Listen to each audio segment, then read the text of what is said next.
Hi, I'm Dwayne Thompson, the superintendent of Piqua City Schools. With me is Anna Baumeister, the manager of the Piqua Education Foundation. Scholarship season is among us now, and we wanted to make sure we got some information out about the Piqua Education Foundation scholarships. And typically there are frequently asked questions that students have during that season, so we thought it would be good if we did a question answer format to try to get some of the answers out there that you have that are typical. So I'm going to ask some questions, and Anna, the manager of Piqua Education Foundation, is going to be answering those for us, and we'll make sure that we also offer to you some contact information at the end, so if you have additional questions, you can reach out to her and get those answers that you need. So Anna, welcome, and thank you for being here. And our first question that we normally get is, when does the Piqua Education Foundation scholarship season begin, and when does it end?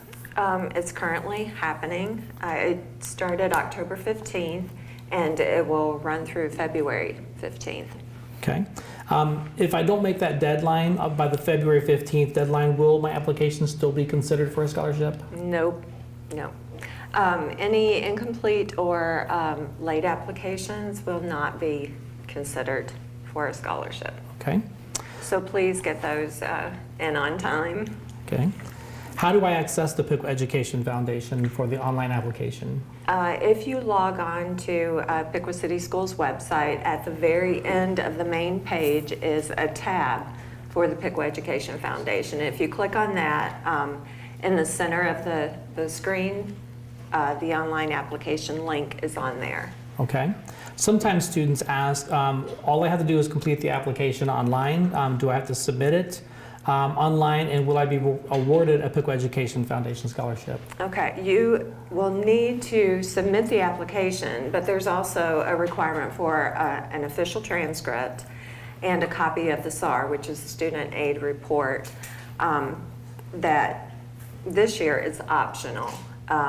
But all of that needs to be submitted for it to be considered a complete application and then forwarded to the scholarship committee for review.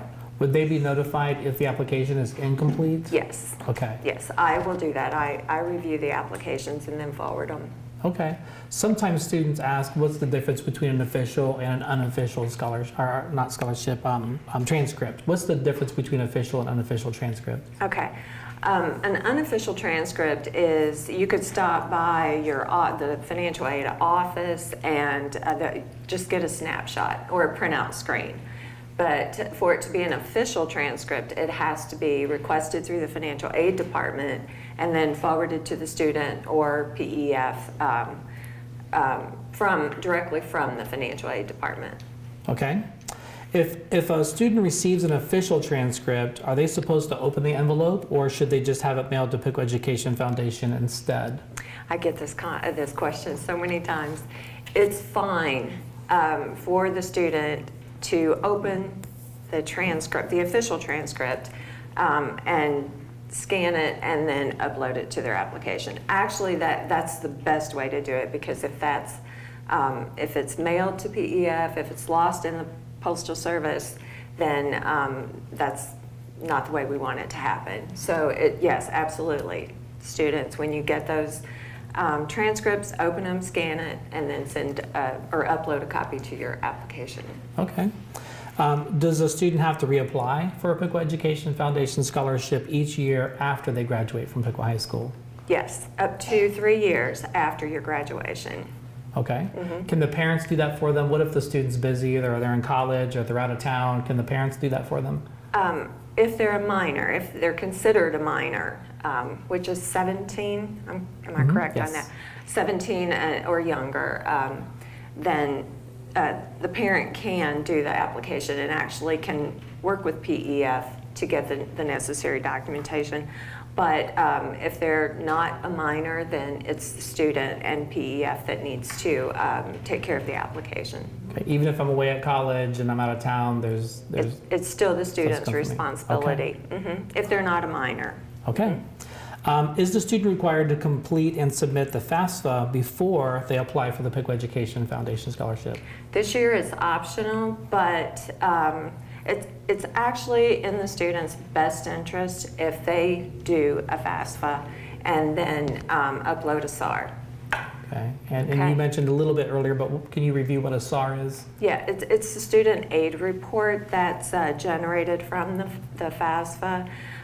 It's kind of an outline of the information that the student has inputted into the application, but PEF uses those, the numbers, the expected family contribution, to determine the amount of the scholarship. So it really works out best for a student's interest if you complete that. It's going to take a few minutes, and there's a lot of information that needs to be provided, but it's definitely in their best interest to do that and then upload a SAR, the student aid report.